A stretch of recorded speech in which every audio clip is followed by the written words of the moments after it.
I'm going to go ahead and apologize for the quality of this intro right now. I am editing videos and just noticed that I didn't film any sort of anything for my mini videos, so just for context, this is a side video. If you would like to check out the original video, which is the main video of the entire costume, that link is going to be in the description.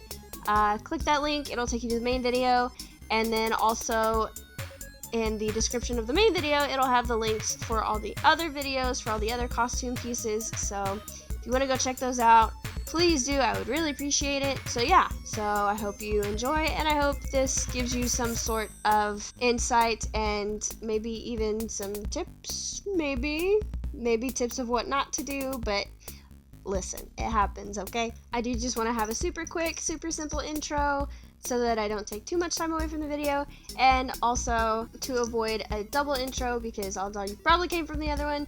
So yeah, enough rambling, let's get on with the video. So to start out, I've measured out the size of strips that I'm going to want to use, and I'm just taking my utility knife and I'm cutting out the strips. I also went back and lined them up so I didn't have to measure out the same width and everything twice. That way I can make sure that they're the exact same replica of each other.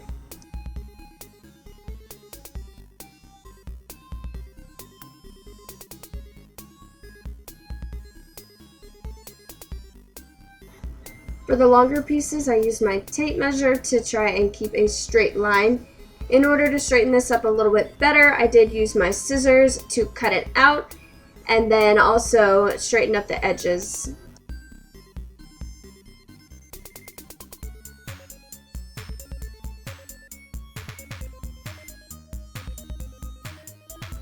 I forgot to mention before, but I'm using a white ink gel pen to mark where I'm going to cut the EVA foam. You can kind of see that on the EVA foam that I have on the floor.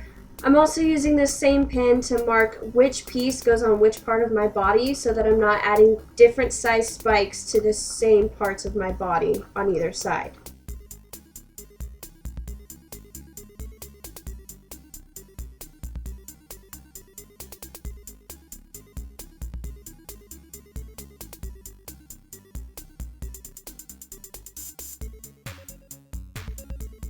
One way I use to try and keep everything uniform is to close the circle and make sure that the ends are the same length, and then straighten up the edges to match what the end length is.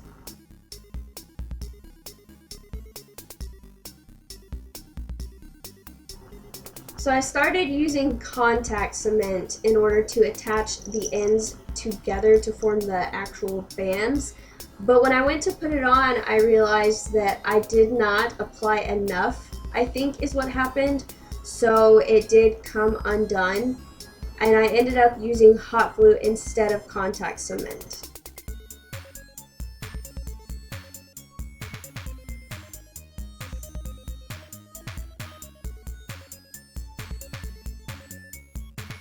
Man, I really did the most to make sure that editing this would not be easy, but basically to get the spikes, I started out with this teardrop shape that I got from rolling the foam clay together in my hands to create a sphere, and then pinching the top to get the point.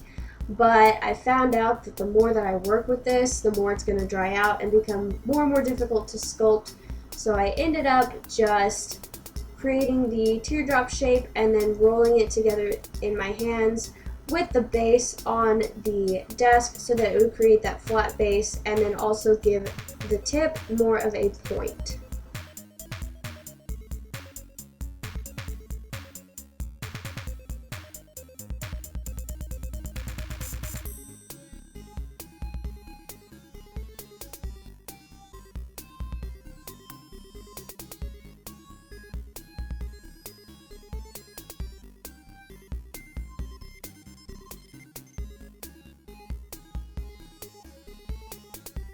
Now I'm taking my loop and hook tape, aka Velcro, and I'm attaching that to the band that is going to go on my neck. I did use contact cement for this, as well as the spikes at first. Some of my spikes, however, did fall off, so I ended up just hot gluing those back on. However, if they did not fall off, I just went ahead and left them on there.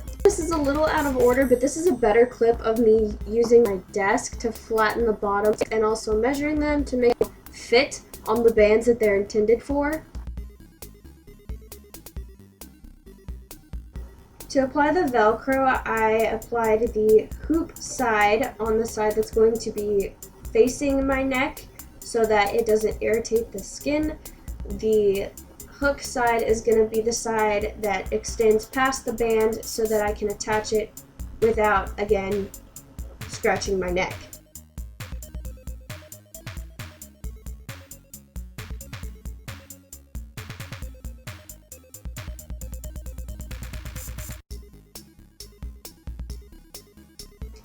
I don't know why I waited until last minute to paint my bands, but that's a thing. What I recommend is that you sculpt everything first, so that while you're cutting and gluing and all that stuff, your spikes can dry, because you are going to have to wait for them to dry before you can glue them on.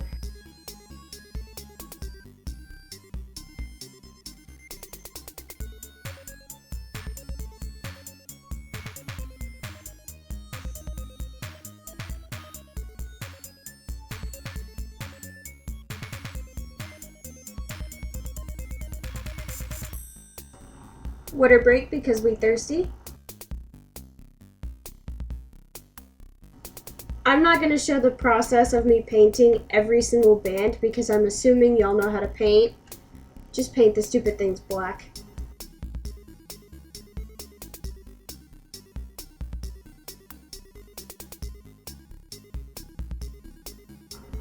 I promise this is the next day. I just always wear the exact same thing. But what I'm doing now is sanding the spikes so that 1, it'll have a smoother surface, and 2, I can get even more of a point than I have already established.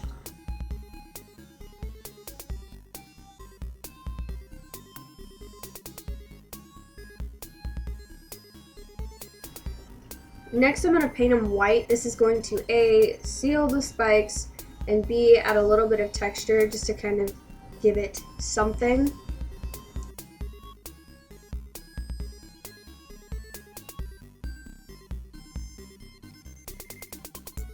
Again, I'm not going to sit here and make you watch every single spike that I'm painting, so we're going to go ahead and skip forward now.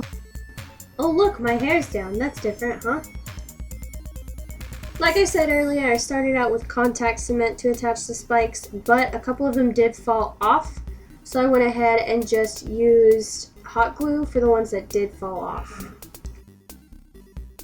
As you can see here, I kept them all separated so as to not be an idiot and accidentally put the wrong size of cone on the wrong band.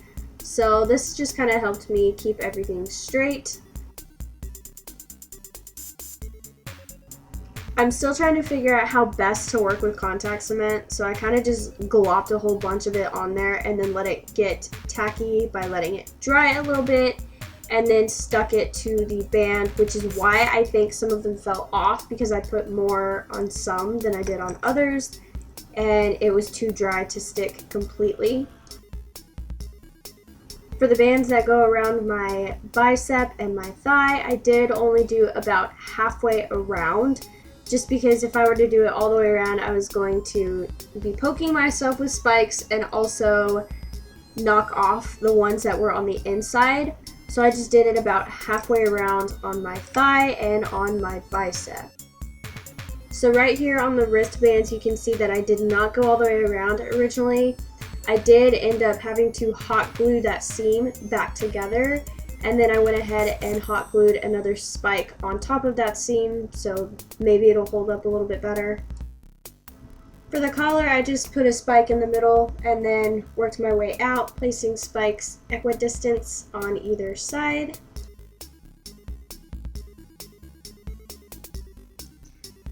So this next part was part of the footage that I accidentally deleted. Basically what I did was when I glued on the spikes, I just had a little bit of contact cement or hot glue, depending on which glue it was, that kind of got everywhere. So I did have to go back and touch up the paint a little bit. I basically just used black acrylic and white acrylic, depending on what part. It's the same paint I used to originally paint it, that I just went back, touched it up, did a little bit of fine tuning, and that was it. So, pretty simple. This video went a little bit longer than I expected it to, just because I guess it did go a little bit more in depth than I originally intended, but when I actually got down to watching the footage, there were some spots that I kind of felt the need to explain a little bit, so there's that. I'm so sorry for deleting that footage. I'm still so upset. There's a couple videos that I'm entirely going to have to scrap because I don't have any footage of them at all, so love that for me. But anyway, guys, I still appreciate you guys watching. That's all I have for this video. Be sure to leave a like and subscribe. If you want to share this video, feel free to. I'm not opposed. Thank you so much for watching and for understanding that I'm an idiot, and I will see you in the next one.